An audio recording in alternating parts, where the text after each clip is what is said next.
Hello, welcome back to my channel. Welcome to my channel if you are new. My name is Becca. My Instagram is macros and mascara. I'm recording off of my phone today. I do apologize. I am sweaty. I did a little bit of cardio on my cardio machine. And if you hear any noise in the background, Cat in the Hat is playing on my TV and my son is playing with toys. We were off today. As you know, I'm a bus driver for the school system. It is Veterans Day. Thank you to all who have served. Very, very grateful for you. So we are off work today. My son has had a dentist appointment at 1:45, and it's been a long day.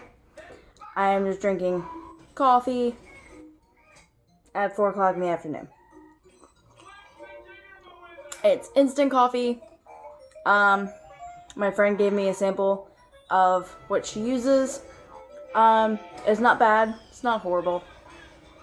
You know, it's coffee. It's instant. Instant coffee tastes different than regular. You know, whatever. But she also gave me a sample of, like, something else. So, I'm just drinking this casually at 4 o'clock in the afternoon. So, today I'm actually opening up about something that I've been keeping really, really quiet. I opened up about it on my Instagram and on my Facebook. If you follow me on there, you have seen the post. Let me start from, hi, my name is Becca. I have bipolar disorder. We think it is type 1 over type 2 with depressive episodes. And I also have ADHD and ADD combined as well. So, as well as suffering from postpartum depression that has slowly been going away, and the bipolar has 100% come out. I've been suffering that for a while. I've been having manic depressive episodes, and they have gotten really bad to where 2 months ago I was in severe crisis. I thought I had lost it all, and I had a suicidal attempt. I will not state what that was, as per, I don't know if any of my bus moms watch YouTube, if they find my channel, if any of my kids watch YouTube and they end up finding my channel. So I will not state what my attempt was, but I almost ended up not being here today. And I don't know what entirely stopped me from whatever it was, but all I know is I did see my son's face. And, you know, it definitely, thinking of my son does help to pull me out of my manic depressive episodes, because I will have my manic episode and then it goes into a depressive suicidal episode. I was in the hospital. I was in the BHU. If you do not know what the BHU is, it is a behavioral health unit. It is inpatient treatment at the hospital. It is not like a actual mental institution like around where I live. There is Shepherd Pratt, where the BHU in hospitals, there's only one in my county that has a BHU, and then there's another one in the county next to mine, and then in the state of Delaware. So if you are in Maryland, there's one in Harford County and one in Cecil County. And then one in Delaware at Christiana. So you have Harford Memorial Hospital. Sorry, my son just yanked my cords. So my son just yanked my cords. Anywho, so you have one at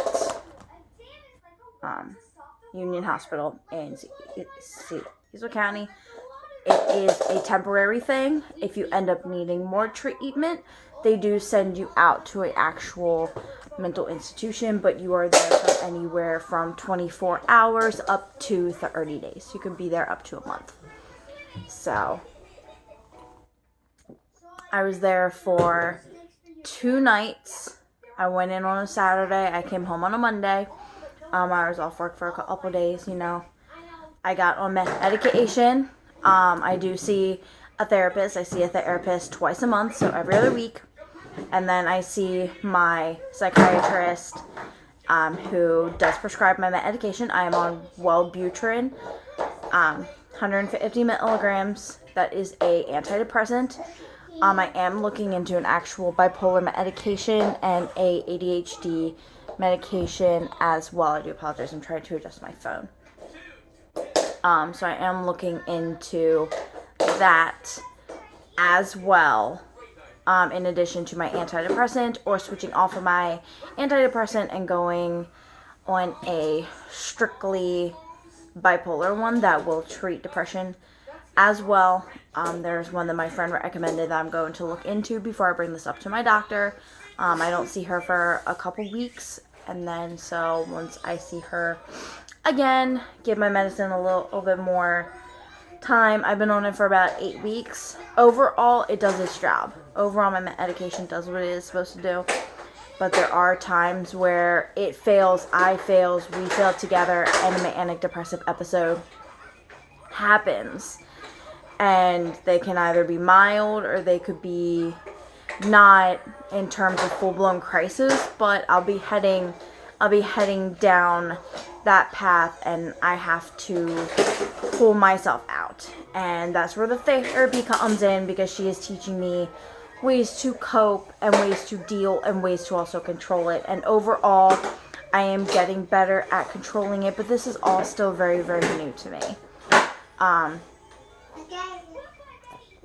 It is still very, very new. And come to find out that having Sean and having all the brain chemicals and all the hormones misfire and fire off, and everything's not wired correctly, and I have to rewire my brain and all the neurons and how everything fires off and the brain chemicals.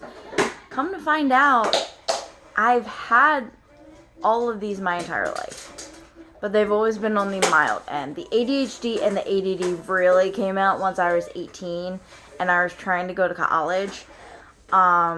And it was always worse with any hormonal changes, whether it was through any of my struggles with anorexia and binge eating, whether it was when I competed in a bodybuilding show and my hormones got off, it would spike, but then my hormones would go back and I would go back to normal. But having a baby, a lot of stuff changes within your body, your brain chemicals change and everything.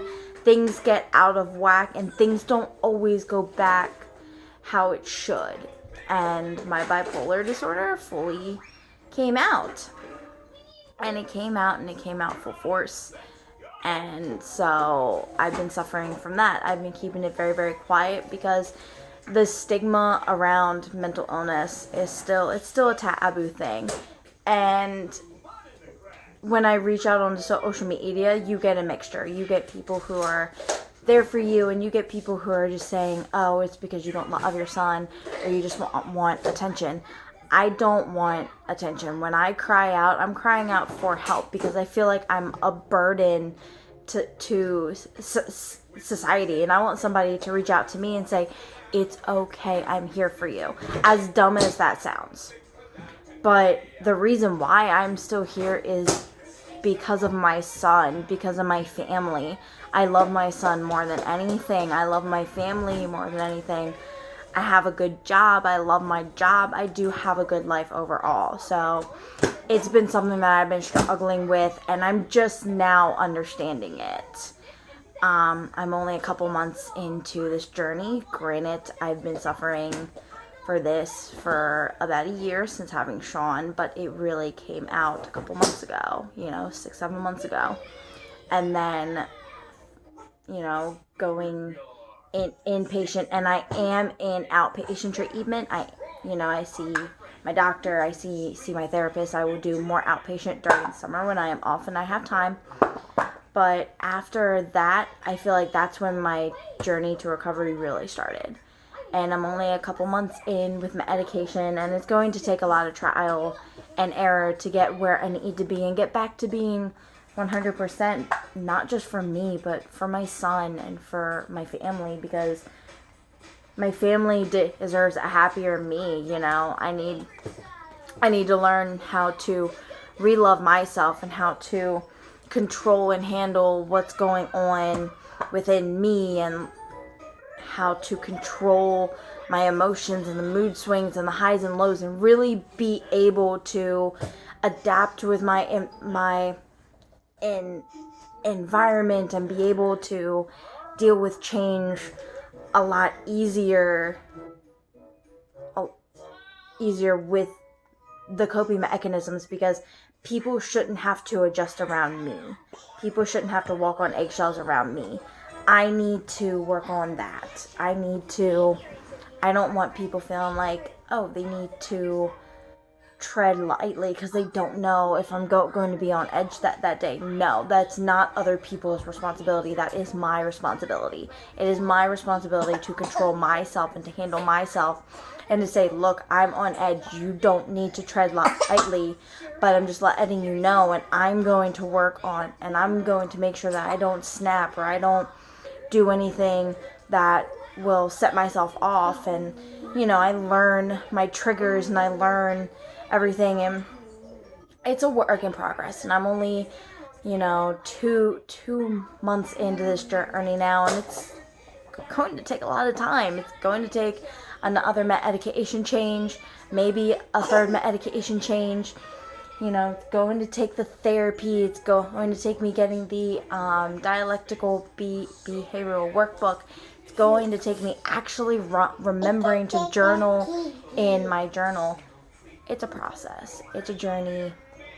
And I'm going to be more open about it. I'm going to be more vocal about it, because I just hope they can help somebody else that is struggling, because you're not alone.